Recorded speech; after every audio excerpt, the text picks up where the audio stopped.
अरे बाप रे! ये क्या हो गया? कौन है ये नया आशिक जो साइली के प्यार में इतना दीवाना हो गया कि सीधा शादी का रिश्ता लेके पहुंच गया उसके ससुराल? और ये रेणुका का गुस्सा तो सातवें आसमान पर है। कहीं ये तूफान साइली और सचिन के प्यारे से रिश्ते को उड़ाना ले जाए। दोस्तों, अपनी कुर्सी की पेटी बांध लीजिए क्योंकि ड्रामा, कॉमेडी और इमोशंस का एक जबरदस्त रोलर कोस्टर राइड शुरू होने वाला है। आज का एपिसोड तो बस दिमाग हिला देने वाला है। नमस्ते दोस्तों, मैं हूं आपकी अपनी होस्ट और दोस्त पूजा और आप सभी का तहे दिल से स्वागत है ड्रामा क्वीन पूजा पर। आज हम गोता लगाने वाले हैं उड़ने की आशा के उस लेटेस्ट एपिसोड में जिसने सही में आशाओं और निराशाओं के सारे रिकॉर्ड तोड़ दिए हैं। इतना कुछ हुआ है कि आप भी कहेंगे पूजा जल्दी बताओ आगे क्या हुआ। तो चलिए बिना किसी देरी के शुरू करते हैं आज का ड्रामा पैक्ड रिव्यू। तो दोस्तों, कहानी की शुरुआत होती है वहीं से जहां कल हमारे दिलों की धड़कनें अटकी हुई थी। घर का माहौल एकदम गरमाया हुआ है, जैसे किसी ने प्रेशर कुकर में मिर्चियां उबाल दी हों। रेणुका का पारा सातवें आसमान पर है और वो बेचारी साइली पर इल्जामों की बौछार कर रही है। इल्जाम भी कोई छोटा मोटा नहीं, सीधा ये कि साइली ने रेणुका की वो मशहूर वायरल तस्वीर बेची है। सोचिए तो जरा, अपनी ही बहू पर ऐसा संगीन इल्जाम। और तो और हमारा लाडला बेटा तेजस वो भी अपनी माँ की हाँ में हाँ मिला रहा है। मतलब माँ बेटी की ये जोड़ी तो साइली को कोने में धकेलने का पूरा मास्टर प्लान बना के बैठी है। देखकर ऐसा लग रहा था मानो साइली अकेली पड़ गई हो। लेकिन रुकिए, पिक्चर अभी बाकी है मेरे दोस्त। जैसे ही विलेन अपना दांव चलता है, हीरो की एंट्री तो बनती है ना। और धमाकेदार एंट्री होती है हमारे हीरो, हमारे प्यारे सचिन की। अपनी पत्नी के बचाव ने सचिन एक ढाल की तरह तुरंत सामने आता है और क्या डायलॉग मारता है, मजा आ गया। वो अपनी चिर परिचित मजाकिया अंदाज में कहता है कि साइली तो रेणुका की इतनी इज्जत करती है जितनी तो रेणुका आंटी को हजम भी नहीं होती होगी। हा हा हा, क्या पंच था। सचिन का यही अंदाज तो हमें उसका दीवाना बना देता है ना। वो कितनी भी सीरियस सिचुएशन हो, उसे एक चुटकी में हल्का कर देता है। लेकिन जैसा कि हम सब जानते हैं, रेणुका आंटी को मजाक बिल्कुल पसंद नहीं। उनका गुस्सा अब ज्वालामुखी की तरह सचिन पर ही फूट पड़ता है। वो चीख कर कहती है कि जब से ये मनहूस साइली इस घर में आई है, इस परिवार की सिर्फ और सिर्फ बेइज्जती हुई है। अरे रेणुका आंटी, थोड़ा शांत हो जाइए, थोड़ा ठंडा पानी पीजिए। हर बात में साइली की गलती निकालना कहाँ की समझदारी है। अब इस बढ़ती महाभारत को देख घर के शांत सदस्य परेश अंकल सीन में एंट्री करते हैं। वो मामले को बिगड़ता देख बीच बचाव करने की कोशिश करते हैं। वो रेणुका को समझाते हैं कि बिना किसी सबूत के अपनी बहू पर ऐसे इल्जाम लगाना गलत है। लेकिन रेणुका कहाँ मानने वाली। वो तो गुस्से में इतनी अंधी हो चुकी है कि साइली की माँ को फोन करके उसकी शिकायत करने की धमकी तक दे देती है। और फिर होता है असली ड्रामा। वो कहते हैं ना कि सत्य परेशान हो सकता है, पराजित नहीं। रिया, जो अब तक एक मूर्ति की तरह चुपचाप खड़ी सब देख रही थी, आगे बढ़कर सच्चाई का बम फोड़ देती है। वो कांपती हुई आवाज में कबूल करती है कि गलती उसकी है।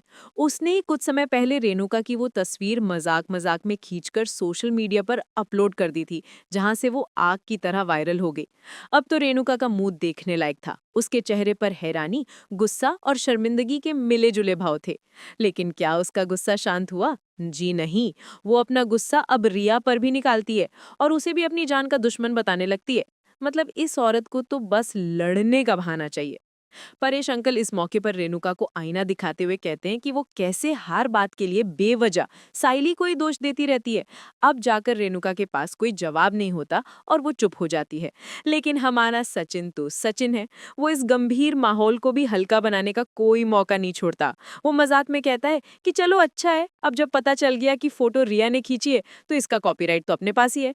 अब हम इसे दुगनी कीमत पर बेचेंगे। और फिर वो एक मजेदार नारा भी लगाता है, बुरी नजर वाले तेरा मुंह सफेद। हा हा हा। सचिन और रिया तो जोर जोर से हंसने लगते हैं, लेकिन बेचारी रेणुका, वो तो बस गुस्से से लाल पीली होकर उन्हें घूरती रह जाती है। अब सीन शिफ्ट होता है किचन में, जहां सचिन अपनी माँ की वायरल तस्वीर वाले मामले पर हंस हंस कर लोटपोट हो रहा होता है। लेकिन हमारी प्यारी साइली, वो इस मजाक से बिल्कुल भी खुश नहीं होती। उसकी आंखों में उदासी साफ दिख रही थी। वो सचिन को बताती है कि उसे इस बात से बहुत दुख पहुंचता है कि इस घर में होने वाली हर गलत चीज का इल्जाम आखिर में उसी के सिर पर क्यों मढ़ दिया जाता है। ये सुनकर सचिन का हंसता हुआ चेहरा एकदम से गंभीर हो जाता है। वो साइली को प्यार से समझाता है कि उसे इन छोटी छोटी बातों को दिल पर नहीं लेना चाहिए। वो कहता है कि उसे इन झूठे इल्जामों को नज़रअंदाज करना सीखना होगा। यहाँ हमें सचिन और साइली के बीच का फर्क और उनकी केमिस्ट्री कितनी प्यारी है ये साफ दिखता है। सचिन जिंदगी को मजे में जीना चाहता है, जबकि साइली हर बात को बहुत गहराई से महसूस करती है। साइली अपने दिल की बात कहती है कि वो सीधी साधी है, फिर भी हमेशा मुश्किल में फंस जाती है। उसे इस घर में आज भी एक बाहरी व्यक्ति जैसा महसूस कराया जाता है। दोस्तों, ये सुनकर तो मेरा भी दिल भर आया। बेचारी साइली। ये सुनकर सचिन का अंदाज पूरी तरह बदल जाता है। वो मजाक छोड़कर पूरी गंभीरता और हक से साइली को यकीन दिलाता है कि वो उसकी पत्नी है, इस घर की बहू है, और दुनिया चाहे इधर से उधर हो जाए, वो यानी उसका पति सचिन हमेशा एक चट्टान की तरह उसके साथ खड़ा रहेगा। आय हाय, क्या बात है सचिन! यही तो वो पल होते हैं जो किसी भी रिश्ते को मजबूत बनाते हैं। और अब कहानी में आता है एक ऐसा मोड़ जिसकी हमने कल्पना भी नहीं की थी। एंट्री होती है एक नए कैरेक्टर अनंत की। फूलों की एक खूबसूरत टोकरी हाथ में लिए अपनी बाइक पर हीरो की तरह सवार होकर अनंत पहुंचता है सीधा साइली के ससुराल। तभी अंदर से साइली के खिलखिलाकर हंसने की आवाज उसके कानों में पड़ती है और उसके चेहरे पर एक प्यारी सी मुस्कान आ जाती है। वो मनी मन सोचता है कि जल्द ही ये हंसी उसके घर में भी गूंजेगी। अरे भाई, सपने देखना अच्छी बात है, पर जरा आंखें खोलकर तो देखो, ये सपना थोड़ा ज्यादा ही बड़ा नहीं हो गया? अनंत बड़े कॉन्फिडेंस के साथ घर में दाखिल होता है और उसका सामना होता है परेश और रिया से। परेश उसे अजनबी समझकर पूछते हैं कि भाई साहब, आप कौन? और अनंत देखो, बिना किसी भूमिका के, बिना किसी लाग लपेट के सीधा अपना बायोडेटा सुनाने लगता है। जी मैं अनंत, एक अच्छी कंपनी में नौकरी करता हूँ, सैलरी 60,000 रुपए है। अरे बाप रे! हाँ हाँ हाँ, मुझे तो अपनी हंसी नहीं रुक रही। उसे लग रहा है कि वो शादी के लिए अपनी योग्यता साबित कर रहा है। परेश और रिया तो हैरान परेशान। वो सोचते हैं कि ये आदमी उन्हें अपना बायोडेटा क्यों सुना रहा है। तो अनंत सीधे मुद्दे पर आता है और कहता है कि वो परेश जी की बेटी से अपनी शादी की बात करने आया है। ये सुनते ही परेश अंकल के तो होश ही उड़ जाते हैं। वो कहते हैं, मेरी बेटी? पर मेरी तो कोई बेटी है ही नहीं। अब देखिए इस कंफ्यूजन का लेवल। जब अनंत अंदर किचन की तरफ मौजूद साइली की ओर इशारा करके कहता है कि वो उस लड़की से शादी करना चाहता है, तो परेश और रिया का भ्रम और भी ज्यादा बढ़ जाता है। अनंत तो पूरी ईमानदारी और मासूमियत से परेश से वादा करता है कि वो उनकी बेटी को हमेशा खुशियों की रानी बनाकर रखेगा और उसकी आंखों में कभी एक आंसू तक नहीं आने देगा। तभी इस पूरे कंफ्यूजन ड्रामा के बीच एंट्री होती है हमारे सचिन की। वो घर में आता है और अनंत को देखकर चौंक जाता है। अनंत भी सचिन को देखकर खुश हो जाता है और उसे गले लगाते हुए भाव यानी भाई कहकर बुलाता है। जब अनंत को पता चलता है कि ये सचिन का ही घर है, तो उसकी खुशी का तो कोई ठिकाना ही नहीं रहता। उसे लगता है कि उसका काम और भी आसान हो गया है। दूसरी तरफ रिया और परेश आपस में कानाफूसी करने लगते हैं कि सचिन इस रोड साइड रोमियो को आखिर जानता कैसे है। अब साइली बाहर आती है और अनंत को अपने घर में देखकर उसके तो होश उड़ जाते हैं। वो गुस्से में सचिन से पूछती है कि वो इस आवारा लड़की को कैसे जानता है जो कल से उसका पीछा कर रहा था। और फिर खुलता है एक और मजेदार राज। अनंत बताता है कि ये कोई और नहीं बल्कि खुद सचिन ही था जिसने उसे ये शानदार सलाह दी थी कि पहली मुलाकात में लड़की से उसका नाम पता मत पूछना, बल्कि सीधे उसके पिताजी के पास जाकर उसका हाथ मांग लेना। ये सुनते ही साइली का गुस्सा 7वें आसमान पर पहुंच जाता है और वो सचिन को घूरने लगती है। सचिन बेचारा अनंत को किनारे ले जाकर डांटने की कोशिश करता है, लेकिन अनंत तो अब तक अपनी ही ख्याली दुनिया में एक नई कहानी बुन चुका होता है।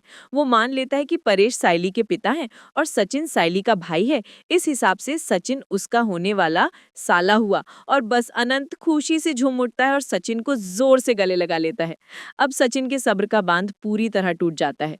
वो गुस्से में अनंत को साइली की तरफ ध्यान से देखने को कहता है और उसके गले में पहने मंगलसूत्र और मांग में भरे सिंदूर की ओर इशारा करता है और फिर चिल्ला कर कहता है, अरे अकल के दुश्मन, वो मेरी बाइको है, मेरी बीवी।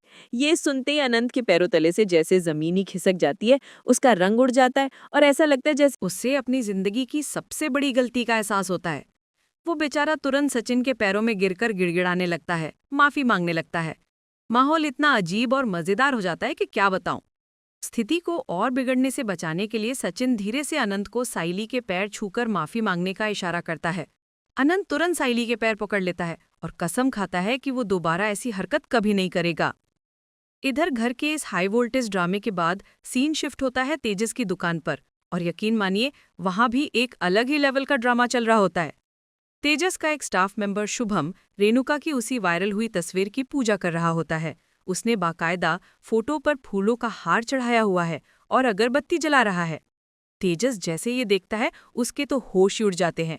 वो डर के मारे घबरा जाता है कि अगर उसकी आई को ये पता चल गया तो घर में कयामत आ जाएगी। वो तुरंत शुभम को वो फोटो हटाने का आदेश देता है। तभी तेजस के फोन की घंटी बजती है और दूसरी तरफ से फोन होता है संतोषी जी का। फोन पर मिली खबर से तेजस की खुशी का कोई ठिकाना नहीं रहता। वो उछल पड़ता है। उससे अपने बिजनेस में संतोषी जी के साथ की गई डील से पूरे 10 लाख रुपए का भारी मुनाफा हुआ होता है। ये खबर सुनते ही तेजस का मन 180 डिग्री घूम जाता है। उसे यकीन हो जाता है कि ये सब चमत्कार उसकी माँ की उस लकी तस्वीर की वजह से ही हुआ है। वो तुरंत शुभम को तस्वीर वापस अपनी जगह पर रखने और अब से रोज उसकी सुबह शाम आरती करने का निर्देश देता है। मतलब पैसे के लिए इंसान कितना अंधविश्वासी हो सकता है ना? लेकिन कहानी में एक और बड़ा ट्विस्ट तो अभी बाकी था। तेजस का दोस्त कार्तिक एक और भी बड़ी खुशखबरी लेकर आता है। वो बताता है कि मुंबई में समंदर के किनारे एक 5 करोड़ का आलीशान बंगला किसी मजबूरी की वजह से सिर्फ 3 करोड़ में बिक रहा है। तेजस और रोशनी बंगले की तस्वीरें देखकर तो जैसे सपनों की दुनिया में ही खो जाते हैं। उन्हें यकीन ही नहीं होता कि उनका सपनों का घर अब हकीकत बन सकता है।